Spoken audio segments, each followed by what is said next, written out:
What's the DJ? Hey, check this out. We got a great show coming your way.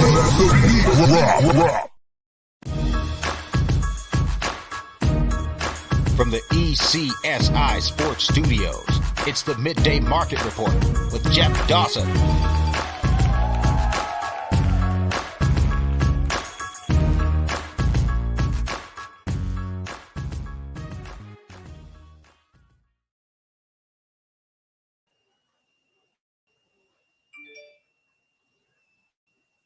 Good afternoon, sports fans from all around the globe. I am the host, Jeff Dawson, East Coast Sports Investors, and this is Three Men in a Box. It's week 4 of college football, maybe 3.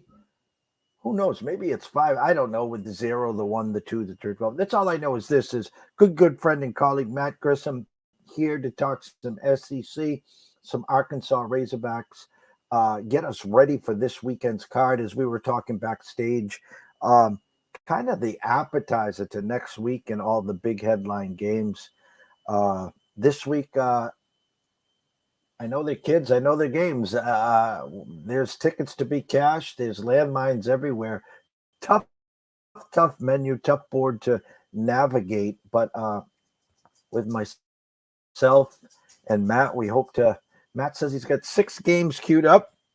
So without further ado, let's bring him in, the one and only, Mr. Matt Grissom. Hello, Jeffrey. Afternoon, Matt. How are you? Another week. I'm doing good. Another week in the books. Before we get into this week and talk some Arkansas, some SEC, some Tennessee, Florida, talk about last week. How was your tickets? How was your eyes? What you saw? Surprises and disappointments? The last week was pretty good. I think I finished 5-1 or 6-1, which thankfully I was on the right side of what should have been a Oregon loss as far as against the spread, but they get the pick 6 to seal it there at the end of the. I can't remember who they played, but Texas Tim Tech. Murray's kind of been, Texas Tech. Tim Murray's he's still licking his wounds on that. But I've been on the other side of those bad beats, man. They're gonna come. I guess the thing about it is you just have to take them as they come for you, because I've been on the losing side way too many times. So no love lost there. Sorry, Tim. We had, I talked about 2 weeks ago, a Clemson team total over, where in 3 straight possessions, they fumbled on the 1 twice and on the 7. Yesterday, we had first half over 24 in the the Eagles, Minnesota game, and Jefferson fumbles on the 1. And then Philly comes down, of course, kicks that field goal, which would have got us to the over. But I've had enough of those bad beats, so I definitely feel that, they say they're supposed to even out. If that's the case, our books and casinos better look out, because we got a major run coming. So, and I think this weekend is going to be one of those where the sharper bettors are going to find some success, and I think the public bettors are just going to try to reach for some stuff that's probably not there. This is kind of where the cream rises to the top as far as bettors go. I think last week and the week before it was very public heavy. This week, I think this is where the books will kind of clean house, so to speak. Well, before we talked about it backstage, you can't do a college football show without talking about Deion in prime time, and it's personal now.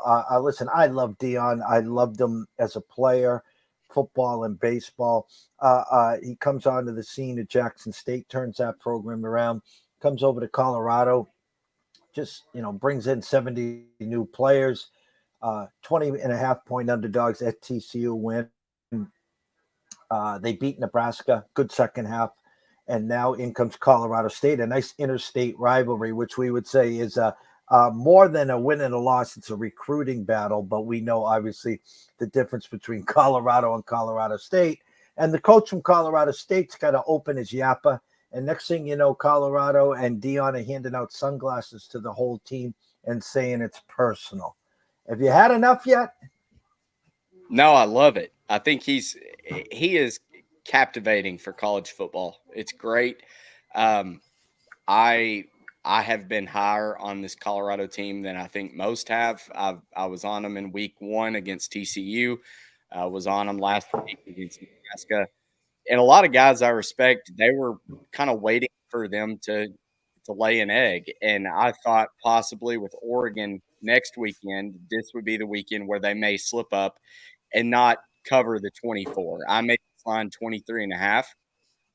I was pretty comfortable taking the 24. I think I actually bought it up to 24.5. But uh, and then Jay Norvell opens his mouth, and now I'm rethinking everything. So rather than cashing out the bet, I just took the team total for Colorado over 41.5, and I hope that they just really take it to Colorado State in what should be a pretty high scoring battle. Let's jump over to the SEC. The marquee game last week, Texas gets its revenge at Alabama. Of course, now Alabama, the whole world saying quarterback issues. Nick Saban's lost his fastball. Reminds me of Bill Belichick almost to this point. Texas, we know, should have beat them last year, and hats off to them. They come into Alabama and they take care of business. Great second half. The comical part, when's the last time you saw an Alabama team punt with 7 minutes and 19 seconds left in the fourth quarter, and they never got the ball back, Matt? No, that's smart football by Sark. And Quinn Ewers played a really good game. He had that nice touchdown when it was 27-24 to kind of put that game on ice for Texas. But it was good to see it. I had Texas in that game. I was very happy to have the Longhorns come back, and they kept showing signs that they may give up the lead. And Alabama, I think, actually did take the lead there midway through it, but I think Texas was just too much, and Jalen Milroe is a huge liability. And I actually saw where they're, I guess, benching him this weekend. So that's not going to cut it for a Nick Saban-led Crimson Tide team. Is there a team on the schedule that can knock off Texas, or could this be the year that they sheet and then they make it to the Final Four? I don't know. Maybe Oklahoma. I just haven't seen enough out of them. Yeah, they blow out Arkansas State in week 1, and then they hung with SMU 28-11 last week, but probably not. I mean, I think this is Texas's Big 12 to win. I hope so. I've got a futures ticket on them, but looking at their schedule, you've got Kansas State. That's at home. Your road games are at Baylor, who's going to be out with Shapen. You've got at Houston, which Houston doesn't look like the Houston threat, that they had with Tune. TCU, and at Iowa State, which is just playing abysmal football right now. So I don't know. I can't look at this schedule and see a loss that just jumps off the page. But if Texas runs the table, I mean, you're looking at at Texas's back college football playoff edition, which is scary for the ego of Texas Longhorn fans. Well, the funny is, even if Alabama was to sheet and Texas did go undefeated and it came to those two, again, it would be, hey, we beat you on your place this year. It wasn't our place. It was your house in Tuscaloosa. So there's no way in holy hell that they could fight for a second SEC team over an undefeated Texas team with a win against Alabama. Yeah, I don't know if Buckner plays better than Milroe. I don't know if Alabama loses again. Yeah, I'm looking at that Tennessee LSU back-to-back weekends. Actually, there's a bye week in between. But, I mean, outside of that, that's probably their best shot at losing another one. But I don't know if they're going to do it. We'll see what Buckner can bring to the table. Before we dig into this week's slate, let's talk some Arkansas football. Running back, it sounds like will be out again this week. Big matchup next week. Give us the Arkansas Razorback scouting report, where they stand, and looking into this week's game. So I took the family last weekend. KJ Jefferson looked really bad early. I kind of joked with some other guys I was watching the game with. They looked hungover, like they just partied too hard. They weren't taking Kent State very seriously. They just came out super flat, couldn't get anything going early on.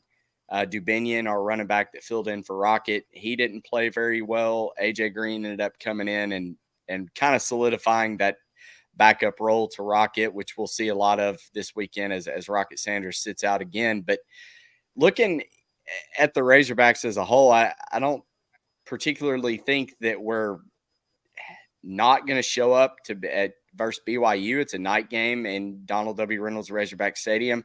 We do have LSU coming, or we've got to travel to LSU next week. So I don't think this is going to be a look ahead spot. Everything that I've seen close to the camp has said that Pittman really wants to up the energy level at practice. They're, blaring music, trying to get these guys loose again and get ready to play. Because I think that was the biggest thing is we just didn't look ready to play. Now, granted, we played a terrible team in Kent State and still won 28-6. But, when you're favored by 32 or 34 points, whatever it was, you should really come out hot. And, it shouldn't take you well into the second half or second quarter to score points. So that was my opinion of it. We didn't look great.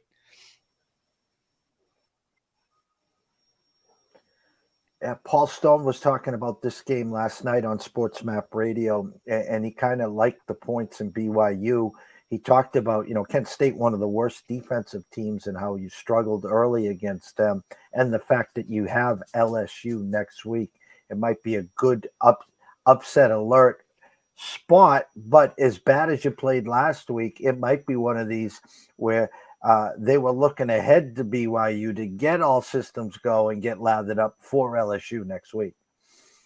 Yeah, one of my favorite bets is Arkansas's team totals in the first half over 13.5. I did have to lay some juice at minus 140.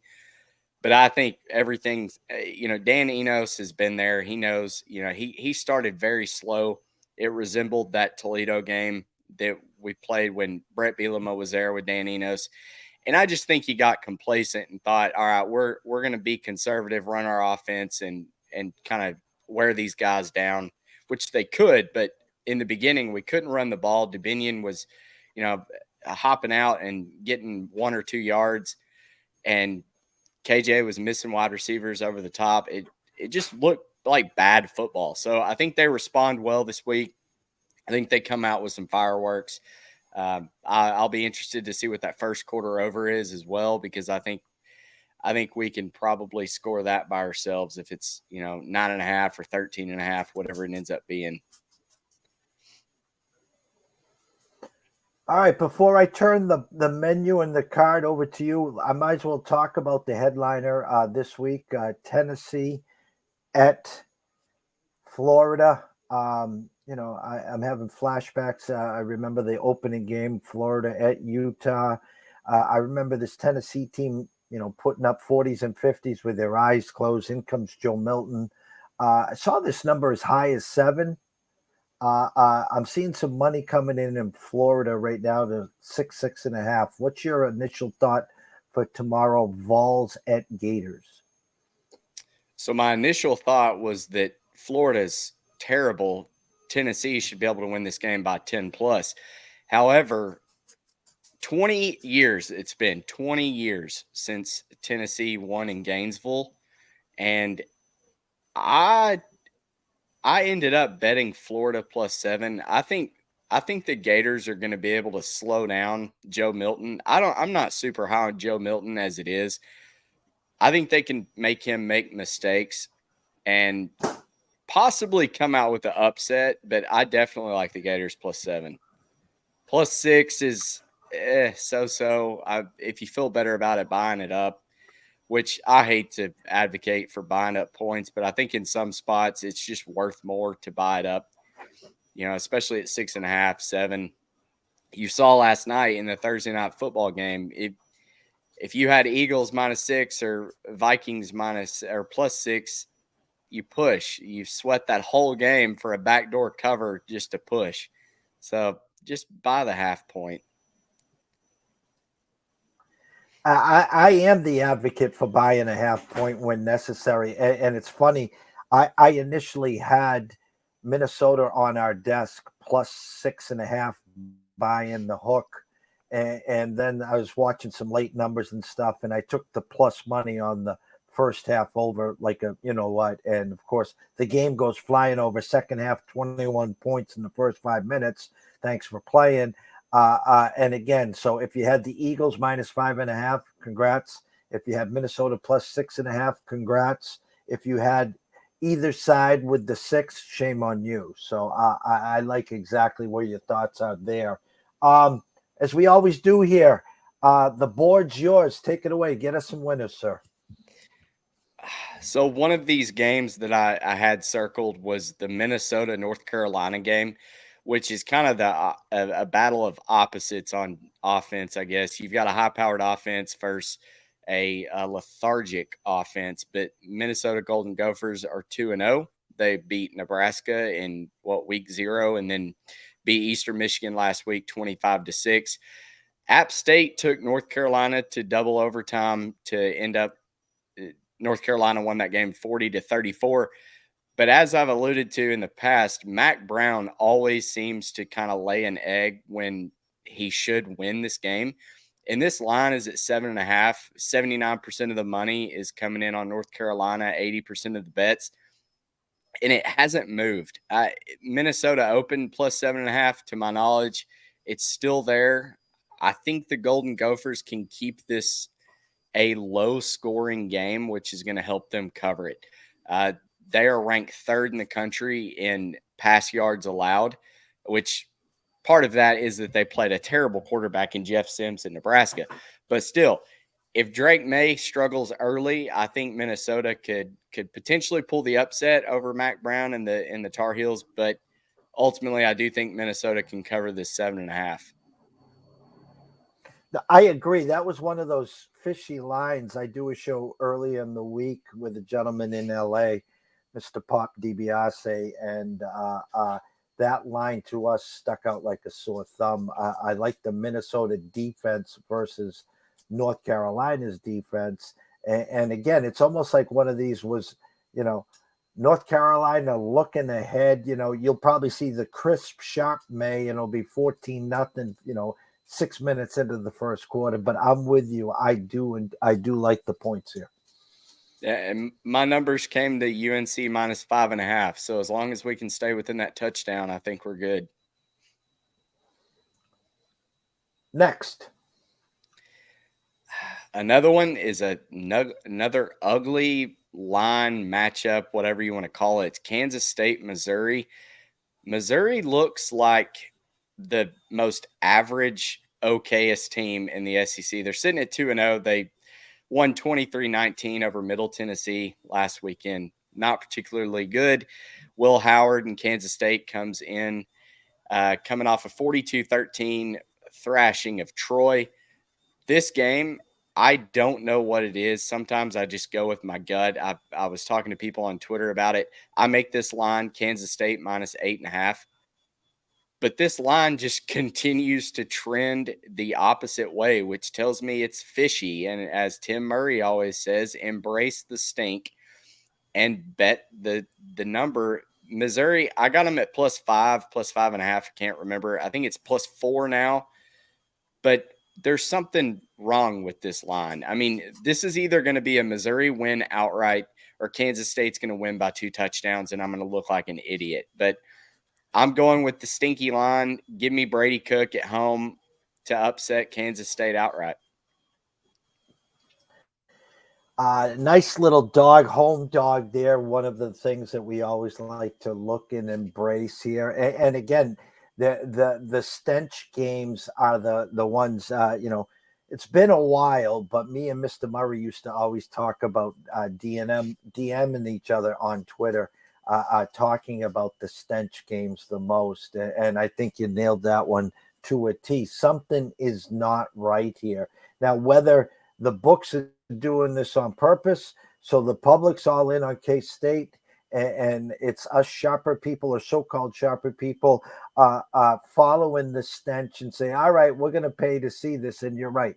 K-State wins, 31-13. Thanks for playing. Yeah, it's +4 right now. I still like it. I think it probably +3, 3.5 is as low as I'd go. But as long as this money keeps coming in and the line keeps dropping in favor of Missouri, I would hammer the Tigers. I think it's just your stinky play of the weekend. And then I've got another one going back to the SEC. Jaden Daniels didn't look very impressive against Florida State, but then they come out and beat Grambling 72-10, which they should. Mississippi State, rest in peace, Mike Leach. They get the win over Arizona 31-24. This could be a pretty competitive game. I think Will Rogers is a competent quarterback, and I think LSU is susceptible to give up the deep ball. So I like Mississippi State getting 9.5. My number was 7.5. The cowbells will be ringing, and I think Will Rogers can test this LSU secondary just like Jordan Travis did. So that one, probably not sexy. LSU, probably the better team top to bottom, but I don't know. There's something special about those cowbells other than the fact that they're super annoying. I think they can get after a fan base or they get after me. They can get after a team, a visiting team rather. But no, 77% of the money's on LSU. Yeah. 77% is on the LSU Tigers minus 9.5. And the over 53 is getting 81% of the money too, which I probably like the over, but I like Mississippi State plus 9.5 more. All right, we got 3 in the books. You said you had 6. So I have Arkansas first half team total over 13.5, Florida, Missouri, Minnesota, and then Mississippi State. So by my accounts, I had one more, which we kind of alluded to earlier with Deion Sanders, Coach Prime. I was going to hammer Colorado State plus 24 when I saw it, and then I saw Jay Norvell give him getting personal with Colorado, which I don't think is going to bode well for them. I do like the team total 40.5 over is what I locked in for Colorado. I think if they get an opportunity to let Shedeur Sanders shine and keep making a case for this Heisman, I just don't see them not scoring 42 points, especially now that it's personal and they want to take it to Colorado State, who is very susceptible to giving up a lot of yardage. I think they rank 133rd in the country out of 134, 35 in pass yards allowed. So have at them, Shedeur. They're the number 2 ranked team with 453 pass yards forced per game. So this should be a high-flying game for Shedeur Sanders. And before we depart here this week, heard you have a little trip in store for us next week. You'll be live where? Surprise, surprise. Circa Las Vegas. I will be plopped down probably all day Saturday watching college football to end with the Arkansas LSU game under the bright lights of Death Valley. I'm hoping that line is around 14.5 to 17. Would love to be able to take Arkansas as a dog, but I'm telling you right now, if it is lower than 13.5, I will not bet with my heart, and I will take LSU. But I do think it'll be a close game. Well, I hope you make it to that game because, like we said to start the show, there is a bunch of big games next week. Yes. Very, very good games next week. I'm excited. But we've got to get through this nasty weekend first. Let's try not to blow our bank load, cash some tickets.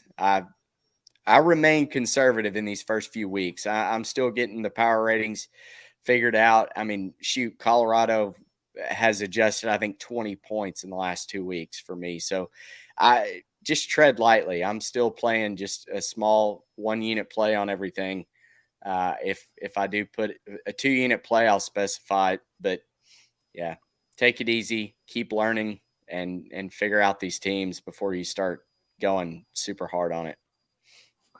So anyone just joining us, Minnesota, North Carolina, Minnesota plus 7.5, if you can grab that. K-State, Missouri, Missouri plus 4.5, depends upon where you're shopping. LSU, Mississippi State plus the 9.5. Arkansas, first half team total over 13.5. Colorado, team total over 40.5, and it's personal. And did I miss one? I think you hit it all. One other one that I did play, UL Monroe and Texas A&M over 52.5. I don't know how this whole Bobby Petrino, Jimbo Fisher experiment is going down in College Station. I think this is a battle of egos. I think it's a lot of finger pointing. They just got thrashed by Miami, and UL Monroe is not a very good team, but I do think that they're going to be able to score points on them. And I think eventually it's going to be okay, is Bobby calling plays or is Jimbo calling plays? Let's see who can score more points. And I think this is going to be a weekend where they just lay it on UL Monroe if they can. I'm talking like they're going to be well into the 40s and 50s for Texas A&M score. So I think if UL Monroe can get a couple touchdowns, I think that sky's over the 52.5. The scroll has been going the whole time, but as we always close here, what I like to do is just throw you a nice little 10-yard button hook and give you the stage to tell everyone where everyone can find all your great and impressive work. You can follow me on Twitter at Grissom Tweets or at NCAA Insiders.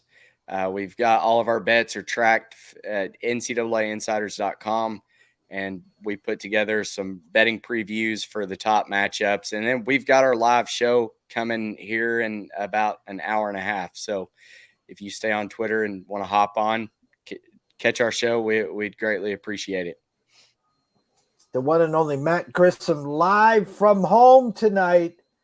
But next week we'll be live from the Circa. Make sure you tell Mr. Benson, Mr. Metcalf, Mr. Stevens that the East Coast says hello. Look forward to talking to you from the Circa. But always a pleasure to have you here talking this weekend's card. Let's not get in front of ourselves and worry about next week until we cash some tickets on Saturday. So at 5 o'clock, Mr. Ron from Ron A Sports will be live from LA. We'll be talking some more college football and some NFL.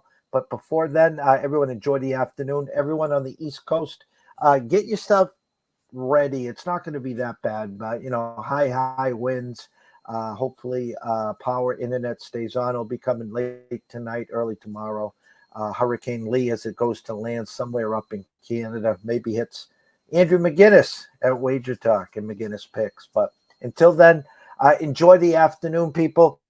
And we'll see you in about an hour and 15 minutes.